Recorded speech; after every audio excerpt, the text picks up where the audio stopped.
11-0 Brock Purdy.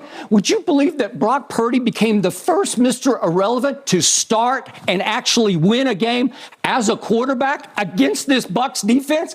It was, you want to talk about embarrassing, you want to talk about shameful, it was all time.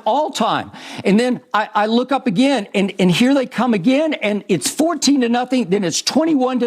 And so what all was Tom Brady doing at that time? Well, I think it's my turn. Am I talking? Can I talk? That's all Tom Brady was doing, talking. He wasn't playing. Brock Purdy goes 14 of 18 for 185 yards in the first half.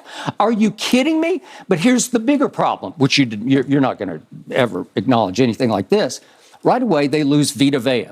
Well, he's the rock. He is the anchor of the defensive line. Gone. Then they lose their second-best corner right away in the first quarter. Jamel Dean, I don't know what was wrong with him. He limps off the field, and he does not return to the game. Oh, after he gave it a touchdown to Brandon Ayuk? Then they have Joe Tryon is probably their best pass rusher left because they lost Shaq Barrett, who was a force as a pass rusher, and he tore his Achilles tendon. So now your second best pass rusher limps off the field, and he's gone for the rest of the game. They started the game without the quarterback of their defensive secondary, Antoine Winfield. He did not play a snap. Mike Edwards is their best playmaker in the secondary. He did not play a snap yesterday. And Sean Murphy Bunting is their nickel corner, and he did not play a snap yesterday. This is devastation. This is decimation. This defense is a joke right now, and you can't stop Brock Purdy. Can I ask you a question?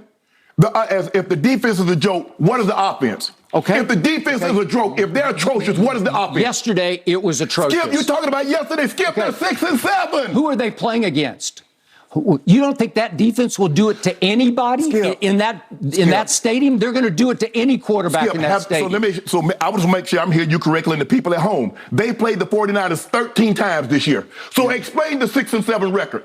Play 13 times. Yeah, because if they did play him 13 times, they'd lose 13. No, because what you're trying to do is that you're trying to make it seem like every game that Brady's played, he's faced the 49ers defense. It's preposterous that you would give Brady 100% of the blame when the defense couldn't stop him one time in the first half. So how much credit should I give Brady? Because he couldn't score. Well, there's no credit to be given. Okay, then. And he said after the game, he had one thought. It's 21-0, and he's got the throw that you showed to Mike Evans in the end zone. Yeah. And he said after the game, I threw an SH pass. That's what he said. Okay. It was terrible. No, but it was. It was horrible.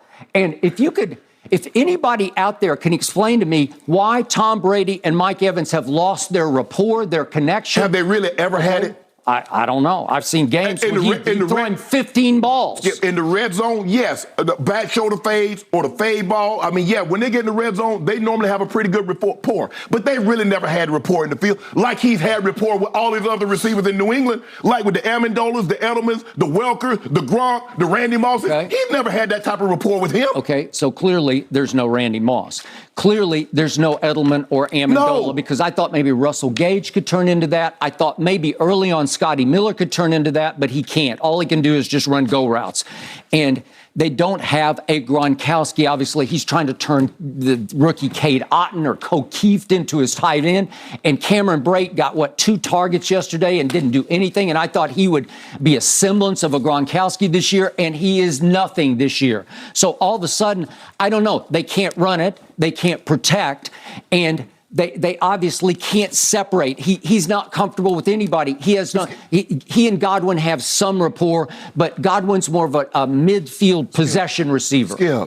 Tom Brady is afraid to get hit. It's hard. I agree. He is afraid to get hit. He's averaging 4.6 yards a throw yesterday because the ball got to come out quick. If you want plays, you got no risk it, no biscuit. Okay. You got to push the ball down the field. But in order to push the ball down the field, you're going to have to get touched a couple of times. He's so afraid of getting touched now that he's just dirting the ball. And you keep dirting it, now you're going to have no rhythm when it comes time to have an open throw. What would you do if you're 45 years old against what could be the best pass rush? I think that's the most dangerous pass rush. I would start trying to feed my ego and take my blood home. Okay. It's the NFL. Okay, so there we are. So help me out. Is it time for Brady to go home? Skip, I'm not going to tell the man what he should do, but if you're afraid to get hit, you do know this is the NFL. Yeah. They hit people. If you are afraid to get hit, you probably should go home. Okay, he's trying to avoid the career ender. Skip, right? Skip, nobody wants to get the career ender, but every head is not a career ender. He doesn't doesn't want to get touched at all. That's why all they run is smoke screens. That's all they run is bubble screens. Screen to the running back. He's not pushing the ball down the field unless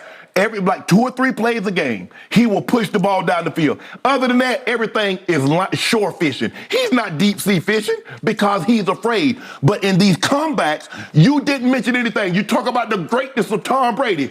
You talked about the defense gave up this many points. Every time the 49ers scored, the Tampa Bay Buccaneers had an opportunity to answer. Okay. The Tampa Bay, they had an opportunity to answer. And why didn't Tom Brady answer? What did I tell you against the Saints, who have a very good defense? Not San Francisco's, but a very good, at least a top 10 defense.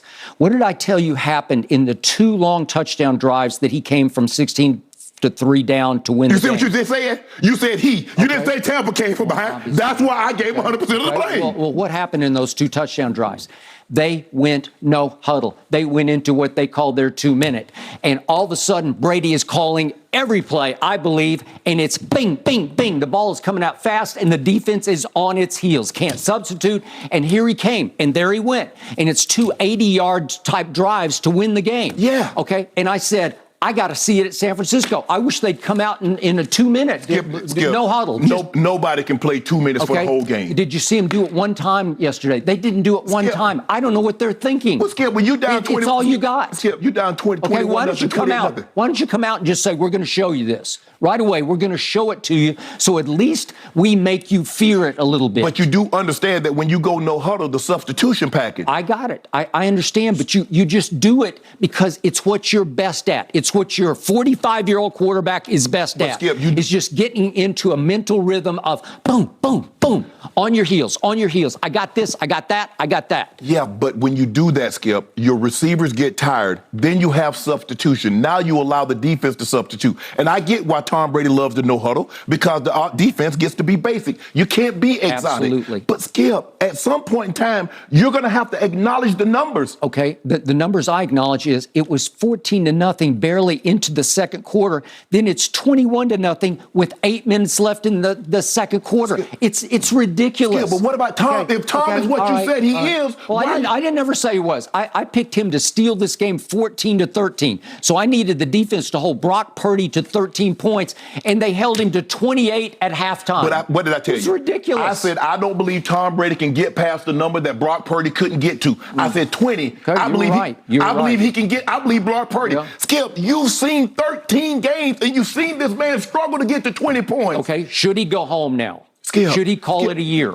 Should he call it a career? No. Don't call it a year now. I still believe they're going to make the playoffs. That's a terrible division. They got the work cut out for them next week against Cincinnati. They're going to lose. But hold on. They're going to lose to Cincinnati. No, Skip. No, they are. Skip. T. Higgins went out of the ball game, didn't come back. They're going to lose to Cincinnati. I don't care. Tyler Boyd left the ball game. The next Brady is Joe Burrow.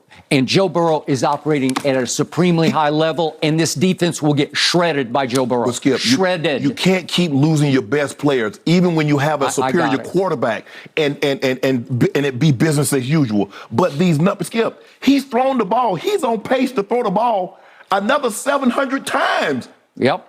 Okay. 700. Okay, I got it. I'm not writing them off. Skip. I keep waiting. One of these days, it's going to click for everybody. Skip. But if the defense is decimated, they don't have a prayer anyway. But here's the thing, Skip. The defense has to play at such a superior... The defense has to be the 2000 Ravens in order for Tom Brady to do anything. The 2000 Ravens? Yes! Skip. They got shredded by Brock Purdy. Skip. Think about this. Anytime the defense has given up more than 22 points, how many games have they won? Well, okay. They've got a whole team to 10, got a whole team to 13. They've even lost games when they held a team to 14, when they've held teams to low.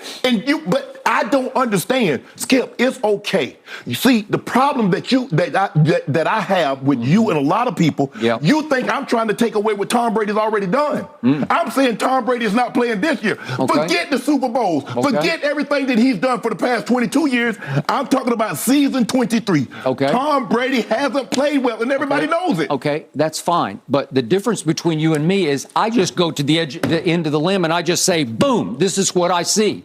And if you had the courage of your convictions, you'd say Tom Brady should call it a career right now. That's not the issue. Yes, it is. So that's what we do on this show. That's the bigger issue. No, I've never called for anybody's career. All I'm saying is, but you do realize that Tom Brady left New England because he realized that he needed more help. So now you blame the receivers. Now you blaming Chris Godwin. Now you blaming Mike Evans. You blame everybody else. Then you keep making the case he's washed, right? Skip. Is he washed? Skip. No courage in your convictions. I told you before the draft, Tua can't play. I told you, we're going to do it in a few minutes here on the show. But somehow he got a better record than Tampa. Well, he's got this guy named Tyreek and this other guy named Waddle, and he's got this other guy named Cedric Wilson and this other guy named Chris Godwin, a Pro Bowler, Mike Evans, a Pro Bowler, Julio Jones, who's just going to the Hall of Fame. So what about those guys? Are they not any good? Have you watched Julio lately? Now I watch Julio. See. Well, can he run? Have you watched Tom Brady lately? Okay. All right. Then it's all Tom's fault, says Hall of Famer. But no, the problem is you blaming Todd Bowles. You're blaming Byron Leftwich. I didn't bring Todd Bowles. You blame the defense. Yeah. Now, one time did you talk about the defense was horrible yesterday. The defense, you talk about it was 14-0, 21-0, 28-0. So how did it get the, what about the nothing? Yeah. Let's talk about the nothing. Who can do something about the nothing?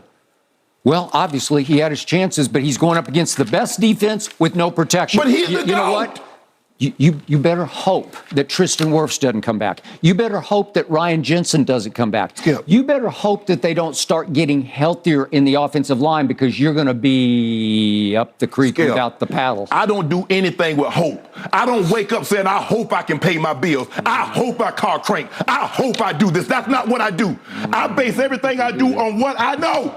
And what you know, Skip, from what you've seen this year. Let's just do this year. You want to say he's washed. You don't even want to deal with this year. I do. No, you don't. He's been horrible, except over the last 2 minutes of 4 or 5 games. He's been extraordinary. He is still the best late-game quarterback in the whole league, and there ain't anybody in his ballpark. So let me ask you a question. Best in the league in the last 2 minutes. In order to get it to end-the-game situation, what must the defense do? The defense have, for pardon the term, stand on their head like a hockey goalie because he's been trashed for the first 55 minutes. He's been Tebow-esque this year with